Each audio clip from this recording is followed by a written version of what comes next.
Sorry భయ్యా, అనవసరంగా నిన్ను ఇబ్బంది పెట్టాం. మీరెవరో నాకు తెలియదు. మీ వాన్ 2 అన్యాయాలు చేశాడు రా. ఇప్పుడు చూసావా రైల్లో దొరికిపోయాడు. ఏం రైడ్ రా?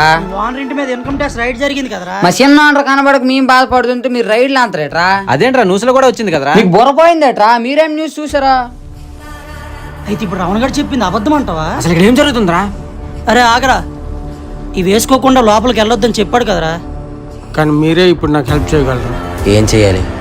రేయ్, నా పేరు బలరాం రెడ్డి, సుదర్శన్ రెడ్డి గారి తమ్ముడిని. ఈరోజు మీకు కొన్ని నిజాలు చెప్పడానికి వచ్చాను. ఈ గంజాయి వ్యాపారానికి నాకు ఎటువంటి సంబంధం లేదు. నన్ను ఈ గంజాయి వ్యాపారంలో ఇరికించి ఆస్తి మొత్తం కొట్టేయాలనుకుంటున్నాడు. నన్ను మీరే కాపాడండి. అసలు ఏం జరుగుతుందిరా? ఈ వీడియో ఆ సుదర్శన్ గాడికి పెట్టబోతున్నాం. పెట్టి 500 కోట్లు డిమాండ్ చేయబోతున్నాం. 500 కోట్ల? ఇంతకు ముందు మీకు చూపించింది కూడా ఒక ఫేక్ న్యూసేరా.